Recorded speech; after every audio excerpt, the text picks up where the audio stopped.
থামানো যাচ্ছে না, সরকার থামাতে চাচ্ছে না। আরে ভাই সরকার তো লাগবে না, ওরা তো সবসময় আতঙ্কে থাকে যে দল নিষিদ্ধ সেই দল নিয়েই। একটা দল তার অস্তিত্ব নাই, তার নেতারা কেউ দেশে নাই, তাদের আতঙ্কে তারা হাত পা কাঁপতে থাকে, যে কারণে তারা গোপালগঞ্জে অনুষ্ঠান পর্যন্ত করার সাহস পেল না। তারা তো সারা দেশে পদযাত্রা করবে। সমাবেশে একটি বিস্ফোরণ ঘটল এবং পরবর্তী সময় এনসিপির পক্ষ থেকে কিন্তু এটিকে প্রশাসনের সহায়তায় সরাসরি হামলার অভিযোগ করা হয়েছে। এদিকে আবার বিএনপির এক নেতা বলেছেন সাভারে এই যে এনসিপির যে মূল গ্রুপ হামলার শিকার হলো তাদের সাথে স্থানীয় একটি গ্রুপের অনেক আগে থেকে কোন্দল চলে আসছিল, মূলত সেই গ্রুপই আসলে হামলা চালিয়েছে। এই বিষয়টিকে আপনি কিভাবে ব্যাখ্যা করবেন? দেখেন, এত দ্রুত সিদ্ধান্তে আসাটা কঠিন। কেন?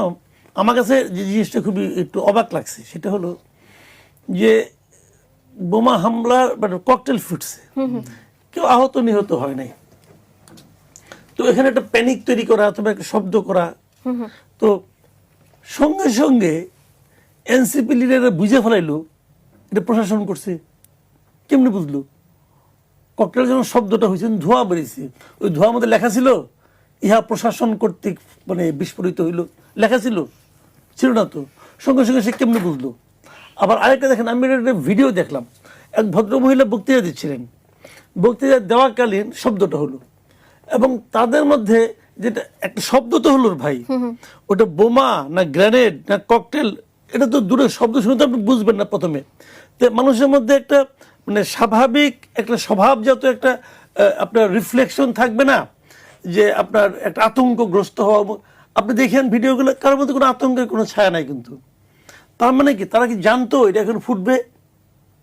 তারা কি অপেক্ষা করছিল ফুটার জন্য? কিন্তু তাদেরকে এবং ককটেল ফোটার পর বা আপনি যার কথা বলছেন ওখানে হামলা হওয়ার পর কিন্তু আমরা দৌড়াদৌড়ি করতে দেখেছি। ওটা তো আরো অনেক পরের ভাই, বক্তৃতা চলাকালীন একজন নেতা ওখান থেকে ধরে নাই, তারা বক্তৃতা চালিয়ে যাচ্ছিল।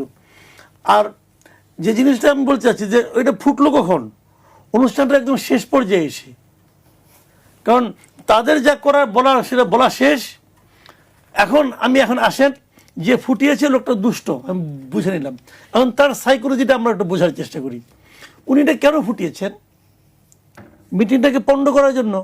তাহলে তো শুরুতেই করতেন, শুরুতে না করে শেষ দিকে সে কি করে করলেন? আচ্ছা, উনি এটা কেন ফুটিয়েছেন? ওদেরকে মারার জন্য?